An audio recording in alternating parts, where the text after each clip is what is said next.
Shabbat Shalom à vous tous, j'espère que vous allez bien. On se trouve à 48 heures de Kippour. Je vais vous raconter une histoire avec un très grand Mekoubal, un grand tzaddik qui s'appelle Rav Shalom Sha'abi. Il habitait à Yerushalayim. Il y avait une personne qui venait voir le Rav toutes les semaines, qui s'appelle Rachamim. Et ce Rachamim, il avait malheureusement tous les problèmes du monde sur lui. Des problèmes de Parnassa, de Shalom Bayit, des problèmes d'enfants. Tous les problèmes, il les avait. Et à chaque fois, il allait voir le Rav et il se plaignait, il pleurait. Le Rav, il lui remontait le moral. Jusqu'au jour où Rachamim, il n'arrivait plus à tenir. Il est parti voir le Rav, il a commencé à pleurer. Il lui a dit, écoute Rav, si c'est pour avoir une vie comme ça aussi pourrie, la vérité, je préfère mourir, Rav. Prie pour moi que je meure. Rav Shalom Sha'abi était choqué. Il a dit, mais t'entends les paroles qui sortent de ta bouche, tu pries pour mourir, mais tu te rends pas compte. Mais c'est très grave ce que tu dis. Il a dit, Rav, j'ai tellement de problèmes que la vie, elle me sert plus à rien. Prie pour moi, Rav, que je meure. Le Rav, il a voulu le réveiller. Alors qu'est-ce que le Rav, il lui a fait? Il lui a dit, ok, d'accord, je vais prier pour que tu meurs.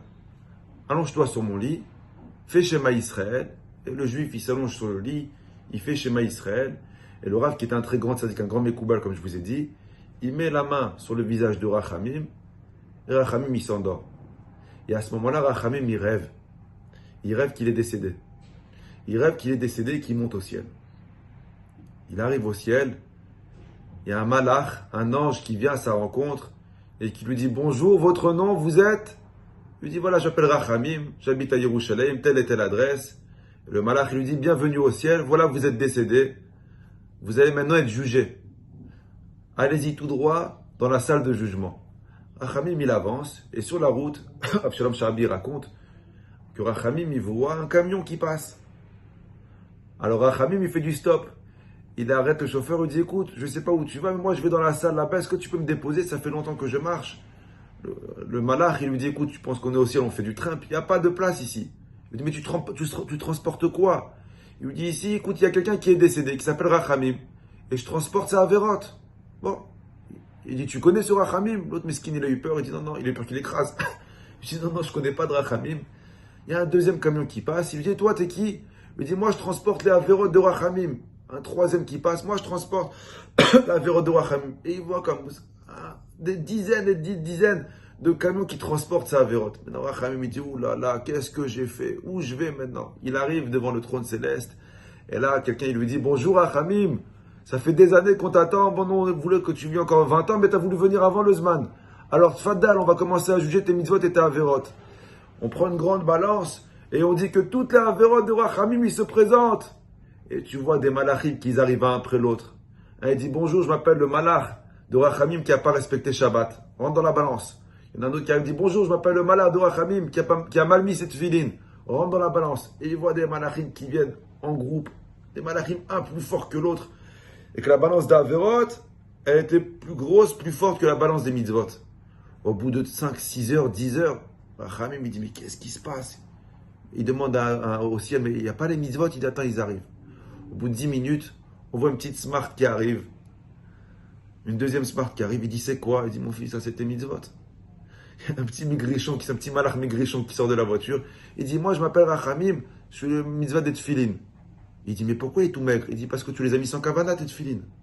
Il voit un autre qui arrive, tout maigre, encore plus chétif que l'autre. Il dit, mais lui, d'où il vient? Il dit, moi, je suis le mitzvah de Shabbat de Rachamim. Il dit, mais pourquoi il est tout maigre? Il dit, mon fils, parce que tous les Shabbats, tu regardes l'heure à quelle heure il sort. Et il voit toutes les mitzvot qu'il a fait. Une mitzvah sans bras, une mitzvah sans pied. Toutes les mitzvot tordues qu'il a fait dans sa vie. Qui montent dans la balance. Mais tu comprends comme quoi la Véroth, elle est tellement grosse. Mitzvot, à peine s'ils arrivent à bouger ils n'arrivent même pas à bouger la balance. Et Rachamim, il commence à stresser. Il dit, mais vous êtes sûr qu'il n'y a pas d'autres mitzvot? Alors il dit, on attend, et on attend. Il n'y a pas qui arrive. D'un coup, Rachamim, il est sûr comme quoi il va à la Gehinam. Et il voit un camion qui arrive. Il dit, c'est quoi? Écoutez, la Gemara a dit qu'Akadosh Baruch Hu, il dit, je voulais dans les mots, Ma Akadosh Baruch Hu Hashem, il dit, Yavo Yisurin Veichapru, que les souffrances de Rachamim y viennent pour le pardonner.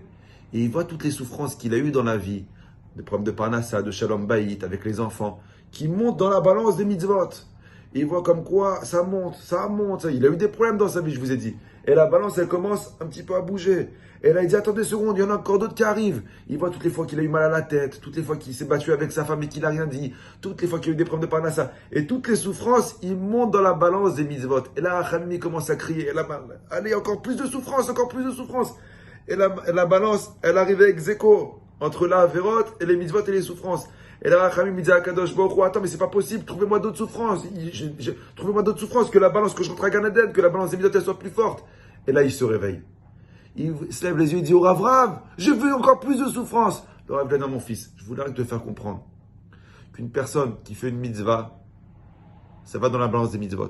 Mais une personne qui accepte les souffrances avec simcha, il accepte, alors Akadosh Baruch Hu, il fait en sorte de les mettre dans la balance des mitzvot, et c'est comme ça qu'on a plus de mitzvot que de averot. Alors on ne demande pas à Akadosh Baruch Hu les souffrances, personne ne demande à Hachem les souffrances.